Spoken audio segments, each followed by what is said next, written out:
You are listening to a podcast of Warwick University's K2 Research Center, produced together with On Humans. I'm your host, Ilari Mäkelä. And today we begin a 5-part series that tackles a question at the heart of our understanding of the modern world. We ask, why the West? Why did Western Europe, and later the US, become the richest region of the modern world? Was the rise of the West powered by colonial violence, scientific ingenuity, or something else entirely? And what happened to the medieval might of China or India? During the past decades, the term Great Divergence has increasingly been used by historians who want to tackle this massive question, but want to do it carefully without falling into traditional East-West clichés. And in this series, we will meet several of the foremost historians involved in the debates about the Great Divergence, including China's and India's leading economic historians and a 2025 Nobel Prize winner.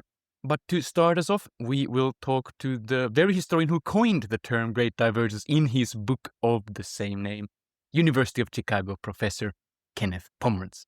Kenneth Pomeranz's book was published in the year 2000 and really became a field-defining work. But why was this? After all, the rise of Europe, this was not a new topic, but Pomeranz's approach was. He was not trained as an expert in Europe. He was trained as a historian of China. And he said that to understand the rise of Europe, we really have to zoom out, look at it side by side to what was going on in other dynamic regions of the world economy. And by doing this kind of a comparison, Pomeranz came to a conclusion that went against most of what had been written about this topic.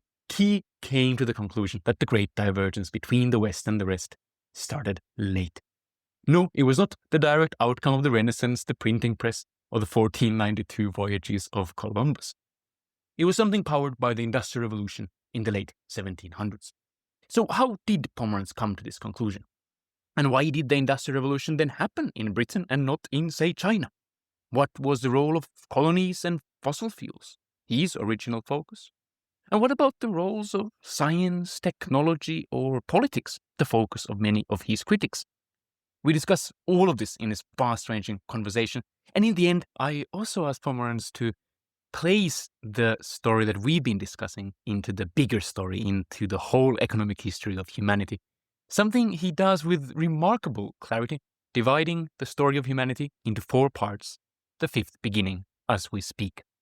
I hope that you enjoyed this. If you do check out further material on this topic with links in the show notes.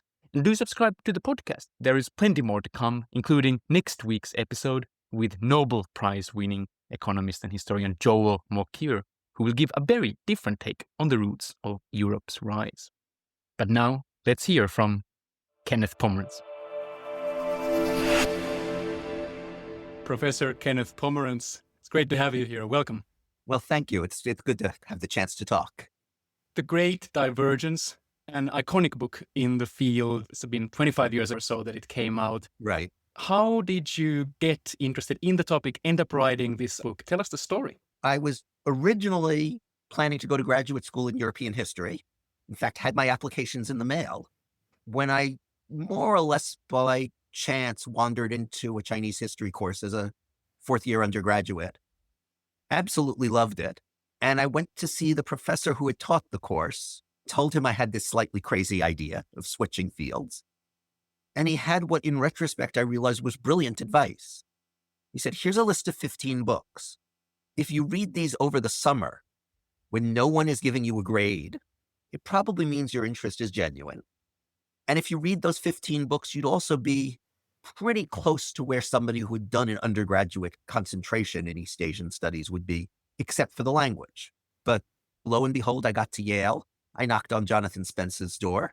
He kind of said, well, I teach one graduate course that does not require the language. Why don't you take that? And if you're doing well enough in it, then we'll see about whether we can find some money so that you can start cramming the language over the summer. And so that's pretty much what I did. And then my first book was a pretty conventional Chinese social, economic, and environmental history in the late 19th and early 20th century.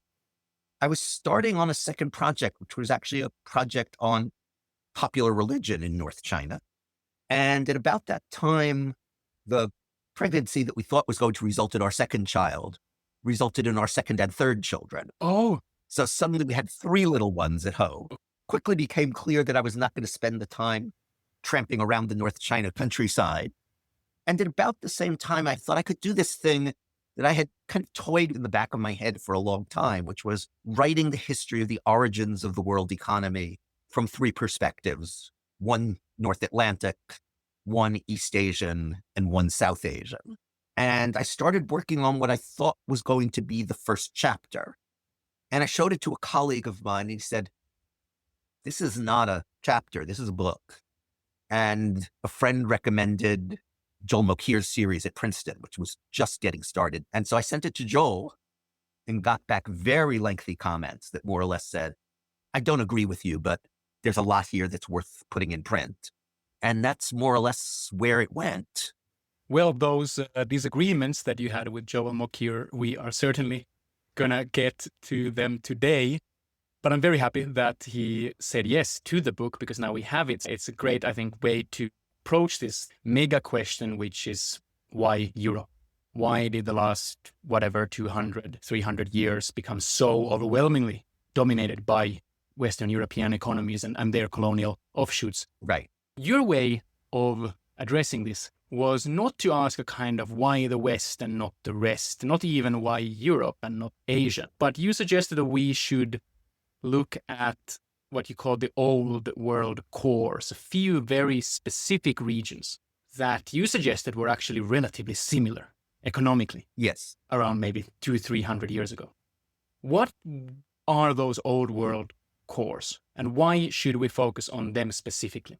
That if we do national units, we're immediately confronted with a problem of scale, right? So China is very big.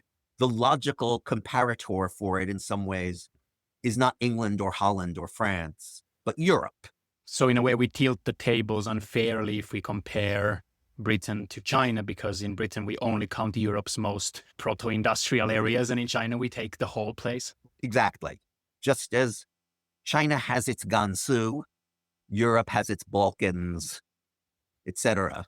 And so what it seemed to me made more sense was to start looking at particularly dynamic places that, again, might be a fraction of a modern nation state, or they might sprawl across a couple of modern nation states, but that were more or less integrated economic units. So, there's one that you might call the sort of North Sea core. So today's Netherlands, part of Belgium, southern UK, Gujarat, and Bengal in, India, and in the case of Bengal, India and Bangladesh, the Yangtze Delta, and maybe also the Pearl River Delta in China. So those other places where now you would have Shanghai and Hong Kong, respectively. Right. You might make a case for a couple of other places. If you went back a couple of centuries to 1500, you'd probably want to add northern Italy. But by the 1700s, it had fallen behind for various reasons. Pre-industrial living standards are hard to measure, so you can crunch the numbers different ways and come up with different estimates of per capita income, for instance. But certainly in 1700, the Yangtze Delta is comparable to any place in Western Europe. By 1750, you can argue it had fallen behind, but not dramatically. Just to give you a sense of scale, by 1914, the ratio is something on the order of 8-1 between England and the lower Yangtze. That's an enormous, great divergence. Well, let's then look at this world around, say, 1700, 1750, this area where time when you think that we still have between these cores a world that you called a world of surprising resemblances. In other words, if someone just walks in, contrary to what many people had said before you think that if someone just walks in and tries to make predictions of who is going to become the global economic leader, it would in no way be obvious that it's going to be Britain. Mm-hmm. Or at least you think that it's not obvious if they would not take into account 2 very important components, which is coal and colonies. Right. So let's take those one by one. First one is coal. In some sense, this is probably the least controversial thing. Just from the kind of popular culture of today, the idea that fossil fuels probably have something to do with the making of the modern economy does not sound so controversial. However, I think a lot of people, when they think about this, would think about technology first, fossil fuels second. So they would say that what happened was that in Britain, there were clever engineers who learned to harness fossil fuels in a new way. And therefore, we get first the steam engine, later the internal combustion engine, etc., which create the demand for fossil fuels. And you flip that around. You say that, no, it's not the technology driving this story. It's the fuels themselves. It's their location, their availability that is actually a kind of a character in the story. Mm-hmm. Why don't you tell that story? Okay, so you're absolutely right that almost any sort of educated person has the idea that fossil fuels and the steam engine both play a crucial role in the Industrial Revolution.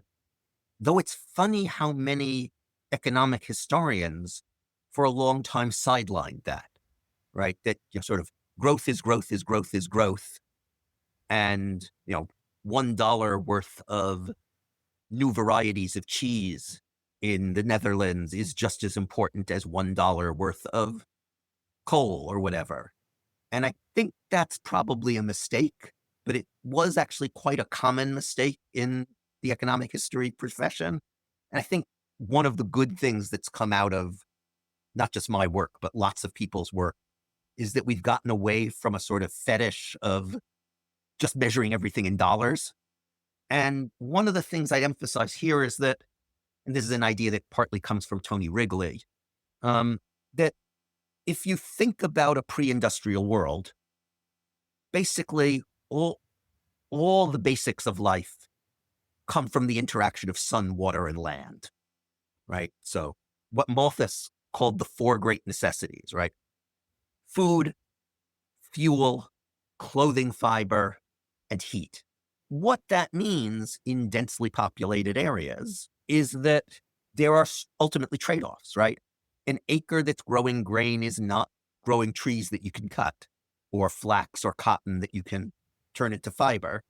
And that constraint becomes increasingly powerful as populations become denser in cores and as their living standards at least inch up, right? Which means they're consuming more.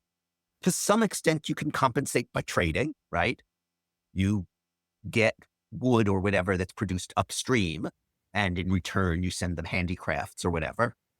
But it turns out that there are limits to those purely Adam Smith-style solutions. In a world of expensive transport, there's only so far you can go.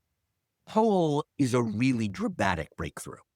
A ton of coal saves you roughly 2 tons of firewood, and that coal mine only takes up a small amount of surface area. So coal is a really big deal. So then you get to the question of, okay, great, coal, but isn't coal mostly a matter of technological cleverness and the steam engine?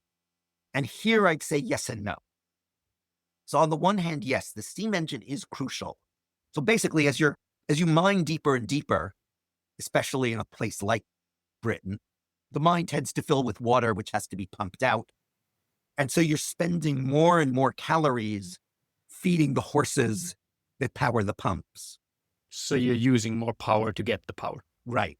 And Flynn did a rough, but I think convincing calculation that had you not made the transition to steam-powered pumps somehow, British coal production could not have gone much above its 1700 level. Instead, it multiplies, and here I'm doing this off the top of my head, but I think it multiplies by 9 times over the next 120 years or so.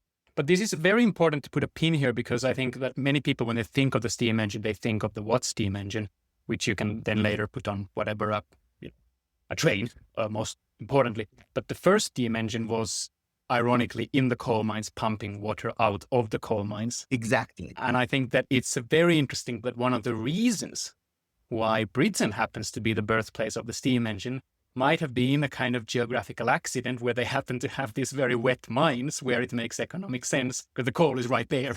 You really need it. And you have the water to pump out, that it might not have been some kind of inherent ingenuity in the British engineering profession that the steam engine was born in Britain. Right. So there are two things. One is these mines that fill with water. The other is a question of transportation.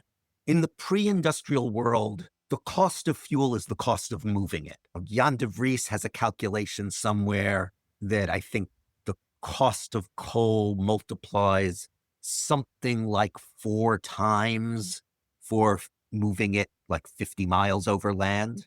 Coal has to be somewhere where you can get at it and then you can put it on water, right? You can put it on a river, you can put it or it's right near the sea. That happens to be true of a lot of Britain's coal mines. It's not true of the main Chinese mines, which are way out in Shanxi, in the landlocked area. There are some exceptions, but by and large, that's true. So in 1704, a guy named Lockyer is on a British ship that's docked at Canton for several months. And he's one of these guys historians love because he wrote down the price of everything while he was in port. You know, he gets a haircut, he buys an egg, you name it, he writes. So it's for the year 1704, we can actually get a very good price index for this one Chinese city. Oh, interesting. And grain is 4 times cheaper in Guangzhou than in London. So that basically means muscle energy costs a quarter as much. Charcoal, which is heat, is 5 times more expensive. So heat energy is 20 times cheaper in London relative to muscle energy. Right. The early Newcomen steam engine is incredibly inefficient. This is the one that's pumping the water out of the mines. Right. They use something like 1,000 calories of energy for every 7 calories of work. So they're less than 1% efficient. In which place is it worth investing in a machine that very inefficiently turns heat into the kind of work that you would otherwise do with muscle? It's going to be worth it in London. It's not going to be worth it in Guangzhou. Yeah, I love the way that the thing that is so obvious in the very back of our heads, like fossil fuels, you show how central it is and how easy it is to forget. There is a term that I've seen increasingly around internet, which is energy blindness. I think it was Nate Hagens who coined this idea that this is kind of what you mentioned about the cheese versus the coal, that people just think of, energy is just one good amongst the others. But it is really like once you start looking at it, you see it everywhere. And I think that to remind ourselves that it's not just the steam engine, I think the historians of architecture are actually really strong in this one, because you look at modern architecture, what is it? It's basically the fact that you don't anymore pay someone very long hours to carve wood or whatever. You use fossil fuels to heat glass, heat concrete, heat bricks, whatever way you can substitute work for heat. Right. But there is one, I think, pushback that comes up a lot, which is that, hold on a second, anyone who's heard of the Song Dynasty economy, the first thing they will say is that the Song Dynasty, this is like 1,000 years ago. In China, there was what some people even call the Chinese Industrial Revolution. I don't know if we should go that far, but they burned a lot of coal. They burned it more in this architecture sense. So they used the heat not to run engines, but to mold metal and create the famous Chinaware. Right. And so given that your story suggested in 1700, this coal business is very different. It's much more expensive in China. The reason is that it's very far from where most people are, from where most economic activity is. But how do you square that with the Song Dynasty? They had a lot of coal. They got it somehow. There must be another explanation than the geography, because the geography has stayed the same since the Song Dynasty. The geography has stayed the same. The human geography hasn't. Aha. So in the Song Dynasty, the center of population and of the economy is in the north. And the state spent a fortune to build canals that they were above all concerned with iron making, particularly for weapons. And that's what an awful lot of the coal was used for, in addition to other things. And yes, the coal was there. It was not an impossibility that a Chinese state determined to build those canals. Even hundreds of years later, when the economic center of the country had moved much further south, further away from the coal, it certainly was not humanly impossible if you had decided that this was a priority. But then you have to ask the question of, well, why would you do it? Looking back from the 21st century and the enormous improvements in human longevity, comfort, etc., that fossil fuel industrialization have gotten us, you might be inclined to slap your head and say, well, why wouldn't you do that if you could? But nobody saw that coming. Yes, yes. Well, if we leave the energy blindness and now energy sightings aside and focus on the other part of the puzzle is colonies. And there is not energy blindness as much as, I guess, land blindness that people might have had when thinking about this. So it's not just that you need energy, you need land, like you mentioned many times, to run an economy. And you suggest that Britain, without coal, of course, everything would have went very differently, but also without colonies, Britain could have been running into a kind of economic dead end where there just isn't enough land to do all the fancy kind things that you need to industrialize. And the land was solved by colonial acres, what you call ghost acres.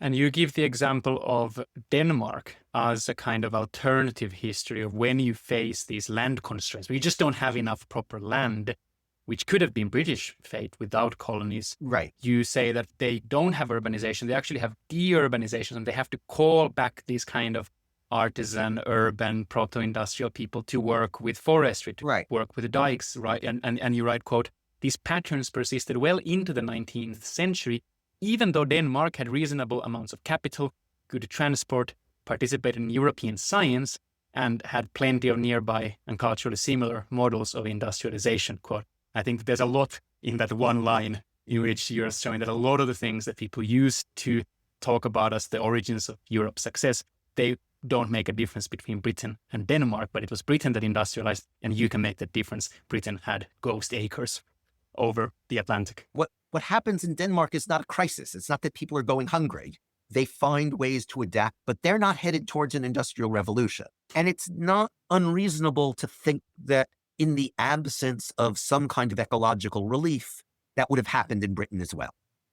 Britain gets that relief on the one hand from coal, as we've talked about, and then on the other hand, from these enormous inputs of land-intensive goods from the Americas. The biggest benefit of colonization in the New World actually comes after it's lost most of its colonies in the Americas, right?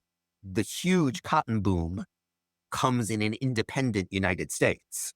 But nonetheless, the nature of the social system bears the colonial imprint.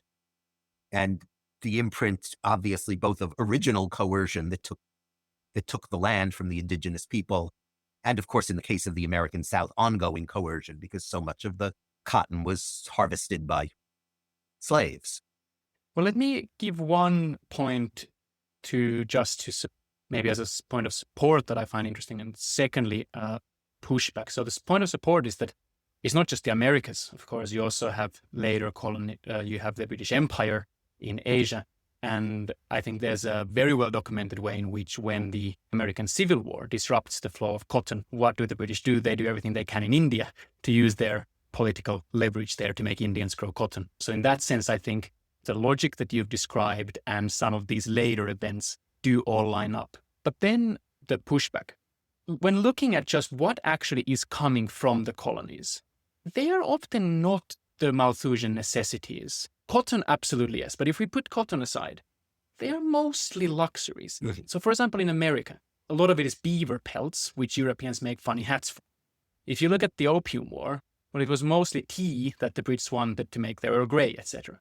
Most of the slavery, especially if it's not for cotton, it's working for tobacco and sugar. And so the point there is not that the precise trajectory of British economy could have been just the same without colonies. Of course, it couldn't have.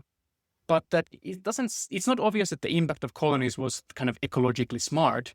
It could have been just kind of plain greedy. And indeed, you look at Spain, they had a lot of colonies in America. Their economy stagnates during this time.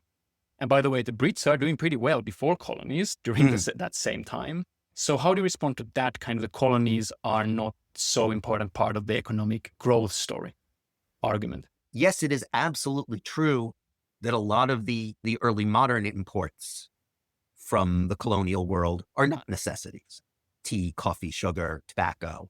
And of course, saying that colonial ghost acres were necessary doesn't commit me to saying that absolutely everything that was grown on colonial ghost acres was necessary. It's enough that some things were. But secondly, I would say that tea, coffee, sugar, etc., matter in other ways. They matter partly to the transformation of the European workforce.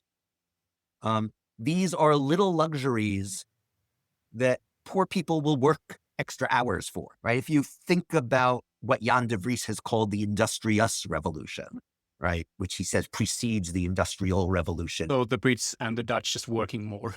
Right. That, I mean, this is controversial, but a lot of people would tell you that up until sometime in the 16th, 17th century, whatever, the normal response of artisans in particular to higher wages was to work less. That if I can get by on 20 hours a week, why would I work 40? I want leisure. To break that, it requires a bunch of things, but one of the things it requires is other stuff that they might want to buy.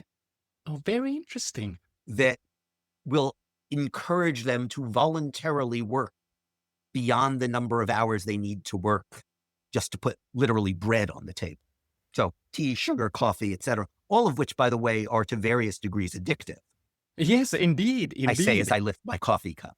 And I will finish my tea. Right. Yeah, no, that's a really interesting point. Another way in which they're important is the contribution they make to the rise of the fiscal state. The growth of European militaries over the course of the 16th to 19th century requires enormous amounts of revenue.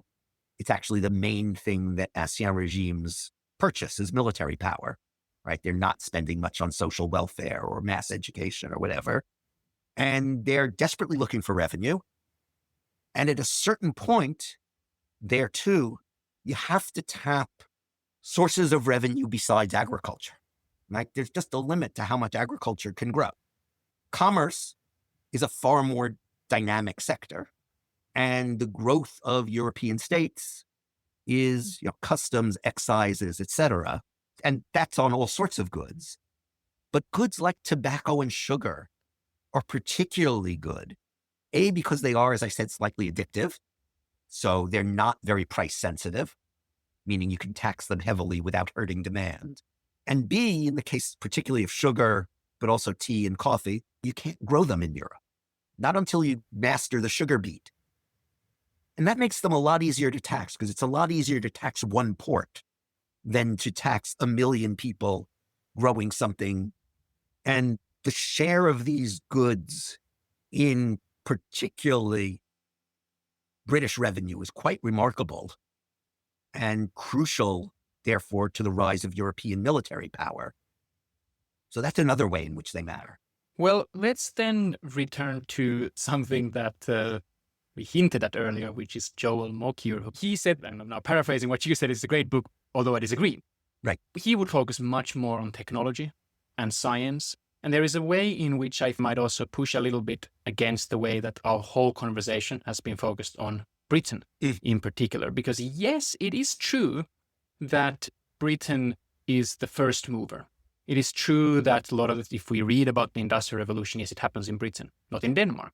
But of course, 100 years later, Denmark, even my home country, Finland, against all odds, is joining a very clear trajectory where the masses are getting big increases in welfare. That's not something that seems to come with the Industrial Revolution. I mean, it's not clear that the average Brit was much better off after the Watt steam engine. For example, Brad DeLong, who I've interviewed for my own show before, he focuses a lot on the era of the Second Industrial Revolution, saying that this is really when it's, before, maybe Britain was a little bit ahead, but like who really cared in Britain? I mean, everyone was pretty miserable in terms of the economic living standards. Now, that is something where even if Mokyr would be, even if you disagree with him about the British Industrial Revolution, of how important science and technology was for that, it's clear that for the Second Industrial Revolution, what drives the kind of broader rise of the European Western science is a huge, huge thing. What do you think of that? I don't think that that's wrong for the last 150 years, right? The Second Industrial Revolution, as you say, electricity, chemicals, etc., is unthinkable without scientific progress. Absolutely true. I also don't think you ever would have gotten there if you didn't have the First Industrial Revolution. Also, let's not forget, DeLong is right that living standards start to rise dramatically only in 1870, partly because grain and meat from the Americas starts coming across the water in incredible volumes after the Civil War. This big rail net suddenly is moving. Well, I live in Chicago, right? Hog butcher to the world. Yeah, yeah. And back at your coal point, this is also when oil barrels start sloshing around the seas. Right. So, I would say we shouldn't forget the resources even later on. But yes, absolutely. Without science, no second industrial revolution. And it is the second industrial revolution that, doubles life expectancies, et cetera, et cetera. And of course, not only on the fringes of Europe, but almost as quickly in, let's say, Japan. And here it's a bit more controversial, but I think I could make the case. Once again, if you abstract away from all of China and look at a little ribbon along the coast, including the old Yangtze Delta, life expectancies and certainly per capita income start to pick up pretty quickly in the late 19th century, in part by importing some of those same technologies. And it's slower partly because China politically is such a mess at that point, which is partly a result of the Great Divergence, Opium Wars, et cetera, other things. But, it's happening there too. So yes, DeLong is right that you can't make sense of modern living standards without focusing on the last 150 years. A lot of that is new technologies driven by science that are portable and go way beyond Britain. All true. That means that my story has an ending point, but that doesn't deny its significance or the fact that I don't think you would have gotten to that second industrial revolution without the first, and that even in the second, primary products got to come from somewhere. I mean, when you think about part of what happens in the 20th century is that we learn to turn fossil fuels into artificial land, right? The fertilizer revolution raises yields far more rapidly than in any period in human history. I mean, it's really, really dramatic. And again, you're looking in the early modern period, not very large differences in yields per acre. By the 20th century, you're starting to get differences on the order of 3 and 4 to 1 for the same crops in some places. And then catch up when places like South Korea get artificial fertilizer and now have the highest rice yields in the world. So there's that. The other thing that I'd say is crucial is I don't disagree, obviously, with the claim that an awful lot of modern science congeals in Europe. That's where the pieces come together for the first time. But they're not all of European origin. If you think about everything from algebra, which after all comes from an Arabic word because that's where the algebra comes from, to the zero, which comes from India, to all sorts of empirical data. Simon Schama has some wonderful stuff about where the data used in Newton's Principia comes from. And it's basically a map of East India Company trade routes. It's fascinating. And Newton, who was a shareholder in the East India Company, took advantage of that and actually wrote to ship's captains and said things like, I want you to record the tides at this particular place at this particular time, which became important for calculating the precession of the Earth's axis, things like that. So yeah, Marshall Hodgson 50 years ago, I guess, said, modernity is a global process that first bore fruit in Europe. And I think that, to my mind, says it. I don't know how much Joel would actually disagree with that. So yes, it comes together first in Europe, but it has all these global inputs. And I think if we call it European science, it's a little bit shaky. If we insist that it's part of a tradition that goes all the way back to the Greeks, I think that's even more shaky. Because after all, without the Arabs, you have no Greek knowledge in Europe. And without the Indian zero, you do not have modern science. With Greek mathematics, no way. Right. The Arabs in particular didn't just preserve Greek knowledge in a period when the Europeans had lost it. what the Europeans get back in the Renaissance is not exactly what the Greeks and Romans left behind. They get back a much improved version. I mean, a very simple example. So both Aristotle and Plato assumed that the heavens were made of a different kind of stuff than the earth was. As long as you believe that, then the ability to use either astronomical observation to make conclusions about laws of motion that prevail on Earth, or to use experiments on Earth to generate hypotheses about the heavens, doesn't work, right? Because they're fundamentally different. It was actually Indian astronomers who said, no, it's all kind of the same. Oh, interesting. And there's not conclusive, but I think very suggestive evidence that that stuff comes back from some of the early voyages to India after Da Gama and plays a real role in the European scientific revolution. So again, yeah, the story Joel tells is in some ways undeniable, but it's not the only story. Well, now that we are zooming out a little bit, I'm very curious to hear your thoughts on something which you consciously don't touch upon in The Great Divergence, which is that if we have indeed these old world cores, like the Yangtze Delta and Britain, Netherlands, part of Belgium also. Right. And then we start seeing which of these cores could industrialize. It's a little bit like starting to watch the film halfway, because for whatever reason, we got to a very interesting, I don't know if it's right to say inequality, global inequality, but at least some kind of structure in the world economy where you're focusing only on a few bits. And so what about the first half of the film? Why do you think it was these particular regions in the first place? Why not Russia? Why not the Swahili coast in East Africa? Why not Spain, who, despite all their colonial adventures, why was it these few places? So what's the first half that we haven't touched upon? Okay, I would say even the first half of the film, as you call it, should probably be divided into at least two parts. So there's one about the difference between the parts of the world that develop cities, states, intensive production, writing, etc., and the places that don't. And we tend to tell that story the way I just told it, which is actually, I think, a mistake, which is there's a presence and an absence, right? There are the places that develop, the places that didn't. And I think that if we try to look back, that's a mistake, because what that implies is that development has to have one trajectory, and you either got on the train or you didn't.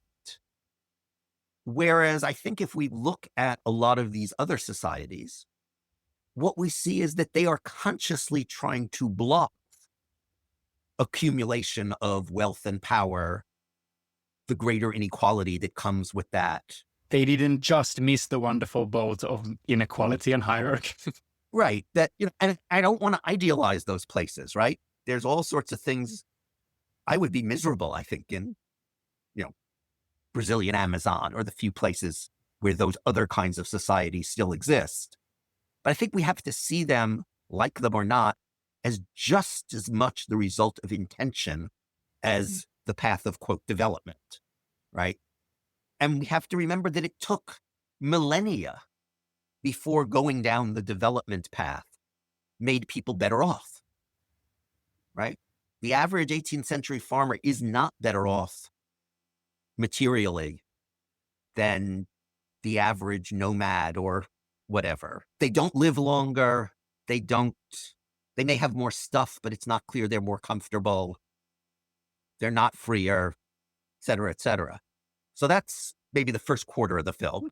And that would be what Jared Diamond, for example, tries to explain, whether he explains it right or Right. And while I disagree with many things about Diamond, one thing I think he gets 100% right is to say that what the societies with states and cities have in their favor is power, right? That dense populations enable certain kinds of accumulation of resources they're not making the vast majority of people any happier, but they do have a advantage in power, which then tends to be self-perpetuating, right? Because with an advantage of power, they start conquering some of the rest of these places, and over millennia, right, the parts of the world that are ruled by cities and states and so forth grow. Again, grow without making people much better off until the sedentarists become industrial sedentarists, which doesn't happen until the 19th century. So that's one thing. Second quarter of the film is then within the many places that are ruled by states and cities, which is most of the world by the 18th century. Why the Yangtze Delta and the area around the North Sea rather than Turkey, Persia, Russia? That's obviously an enormous question. I suspect it has a lot of pretty local answers. And some of it may actually be kind of contingent and freakish. I do think that if you look at the world in the 18th century, you can see institutional reasons why certain state-ruled societies are not doing all that well economically, right? The institutions in Russia, for instance, are just not very conducive to development in the ways that people like Adam Smith pointed to, in part because they're set up to allow a fairly small elite to monopolize the surplus. I don't think that accounts for all the places that aren't doing well in the 18th century, but we shouldn't forget that, right? Institutions certainly do matter, and in some places they are not very conducive to the kind of exchange and division of labor that produces the limited gains in living standards that you can see in, again, the Delta or the North Sea area or whatever, circa 1750. Those, as I call them, and other people have called them, Smithian gains are not enough to produce the Industrial Revolution, right? That's, as we've been saying, a different story. But they certainly do matter. And, I would say there are clear ways in which the institutions of, say, the Yangtze Delta are better for generating some improvements in living standards than those of Russia or those of Persia.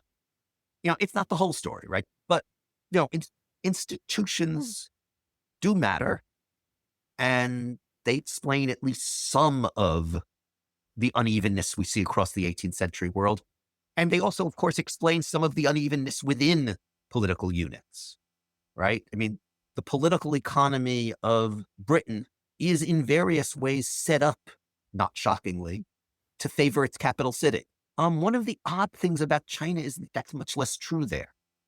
The Qing certainly take good care of Beijing, but in terms of regions, they don't particularly favor their richest area, the Yangtze Delta, over other parts of the empire. In fact, in some ways, they actually, in the interests of stability, they overtax the Yangtze Delta and use some of the surplus to stabilize more ecologically fragile areas. For instance, the Yellow River Valley in the north, certain places out on the frontier, in part because once they've conquered the Mongols and cut a deal with the Russians in the first half of the 18th century, they're not terribly worried about foreign rivals. The main threat to stability for them would come from angry people within the empire rising up. And the best way to minimize that threat is a combination of low taxes and some spending on infrastructure and social welfare targeted at the poorest areas, while telling the rich areas like the Yangtze Delta, fund your own public goods. So could we say then that the film has basically four parts? In the first, you have agriculture and hierarchical states. Second, you have merchant institutions allowing this kind of Adam Smith style merchant growth.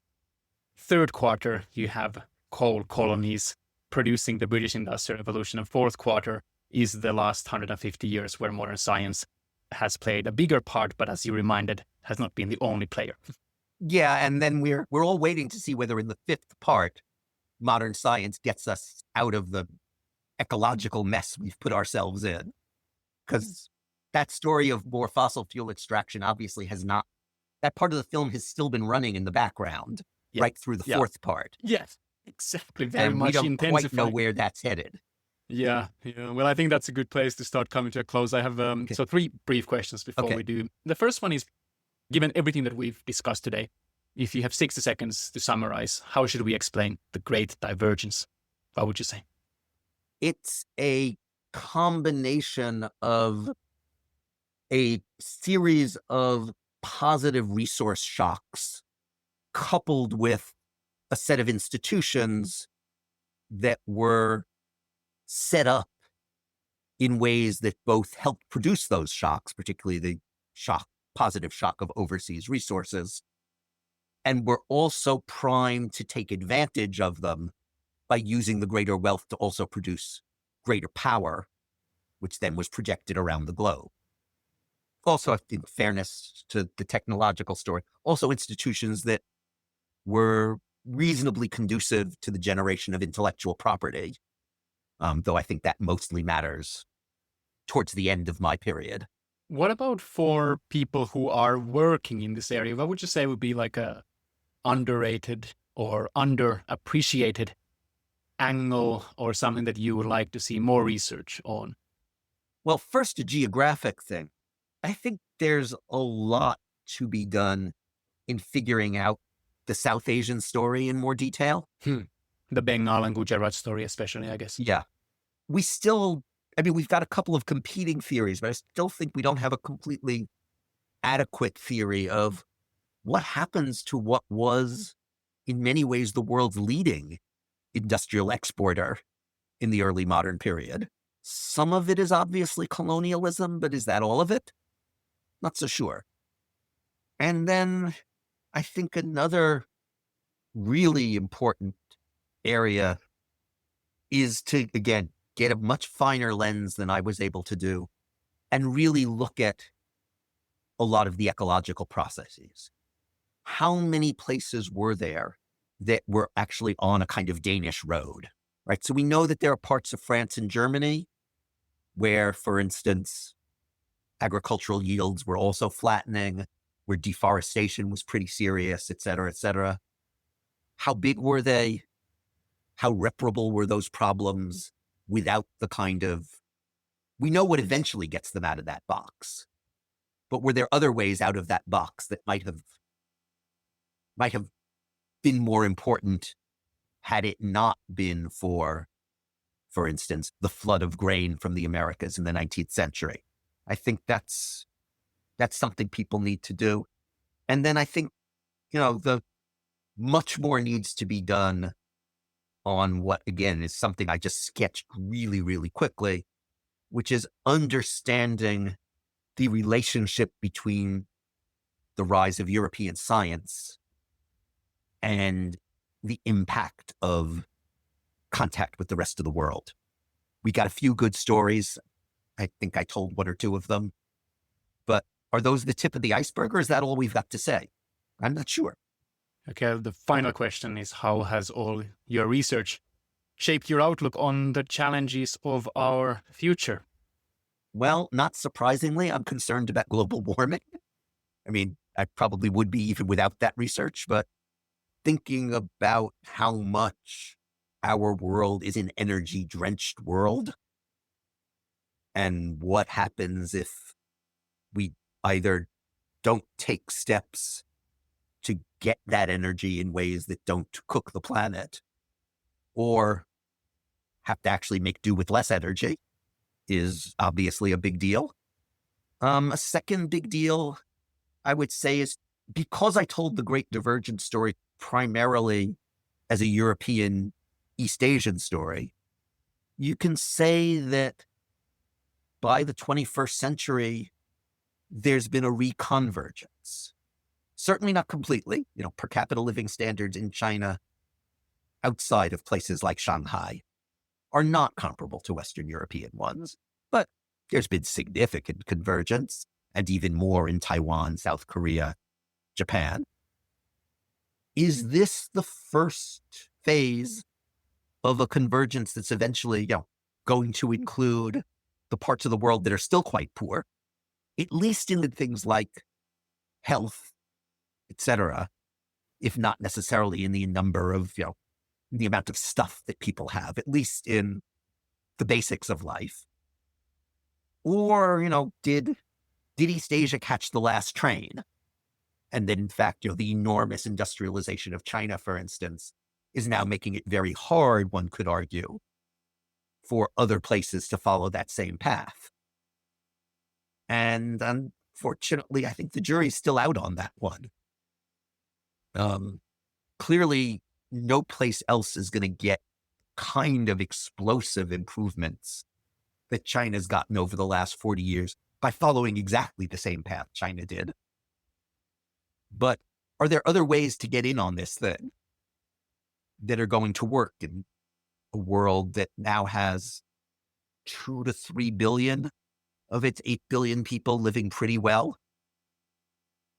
Is there space for the rest of us, or the rest of, since I'm actually one of the 2 to 3 billion, I guess I should say for the rest of humanity? I think the jury is still out. I mean, if you go back to 1914 and look at per capita GDP for various parts of the world as a percentage of the United States, most countries have not changed that much in terms of convergence. Sure, they've gained, but they remain very far behind the wealthiest places. And since wealth is power, right, it's not enough to say, oh, well, people in Kenya have a higher GDP per capita than their great-grandparents. That's true. But in terms of ability to chart their own destiny, I'm not so sure it's true. East Asia, you've seen real convergence. The fringes of Europe, which, as you pointed out at one point, were still pretty poor even 100 years ago. Enormous convergence. I mean, Ireland is rich. Scandinavia is very rich. But outside of the fringes of Europe and East Asia, story is not that great. And I don't think we know where it's going. Kenneth Pomeranz, thank you so much for all of the research and your time today. Well, thank you. I've enjoyed it, and look forward to seeing what the other interviews say. Okay, so that was it for today. Thank you so much for joining us. If you enjoyed this, there's plenty more to come. There are more episodes to come, so do subscribe to the podcast. But there's also more material that you will find on our series webpage, including reading lists and a summarized essay of this conversation. Link to it is in the show notes. This episode is part of the Great Divergence series, produced by Warwick University's Cage Research Center in collaboration with On Humans podcast. You will find each of these episodes on both the Cage Economics podcast and the On Humans podcast. I'm your host, Ilari Mäkelä, and I look forward to meeting you next week in a conversation with Joel Mokir. Until then, take care.